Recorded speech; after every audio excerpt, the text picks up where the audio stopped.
ئایا ئەم کردەوە تیرۆریستیانەی کە لە پاریس ئەنجامدرا ترسێکی گەورەی دروست نەکردووە بەرامبەر ئیسلام و موسڵمانەکانی جیهان؟ ئایا بەکارهێنانی هێما و ئایەت و فەرموودە و پیرۆزیەکانی ئیسلام لەلایەن داعش و گروپە توندڕەوە جیهادیەکانەوە سەر لێ شێواوی و چاواشەکاریی جیهانی نەخوڵقاندووە؟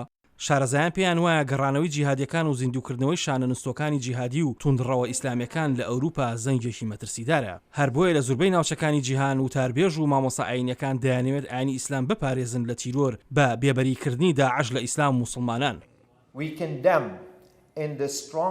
ئێمە بەتوندی ئەم کردەوە تیرۆریستیانە شەرمەزار دەکەین کە بوونە تەماییان لە دەستدانی خەڵکانی بێگوناه.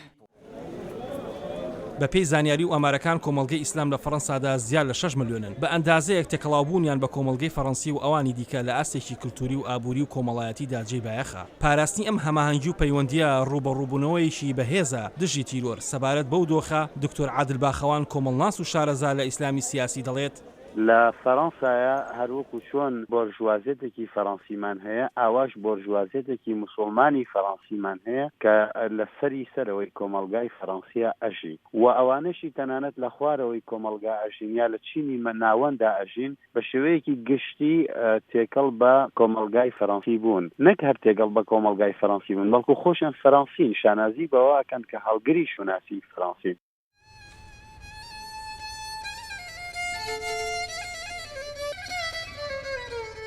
موسڵمانان و سەرجەمنەتەوەکانی دنیا هەر یەکە بە گوزارشتی فەرەنگی و مرۆڤ دۆستانە گوزارش لە خەمباری و غەمگینی و پشتیوانی خۆیان دەکەن بۆ قوربانیانی سەرجەم ئەو کردەوە تیرۆریستیانە.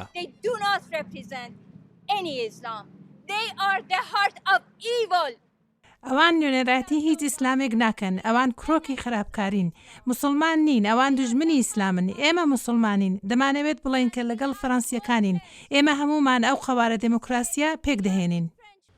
ئەوڕۆکە هەموو جیهان لە بەردەم سەرسوڕمانێکی گەورەدایە بەڵام پڕ لە خەمبارێکی گەورە لە کۆتاییدا ڕەنگە تەنها لە ڕێی خۆشەویستی و هاوخەمی و پێکەوە ژیانی ئاشتی خوازانەوە ڕێ لەو ژەهرە تیرۆریستی و زەبر و زەنگە بگرین کە ڕوبەڕووی جیهان بۆتەوە. ئاسۆ جەبار، دەنگی ئەمریکا.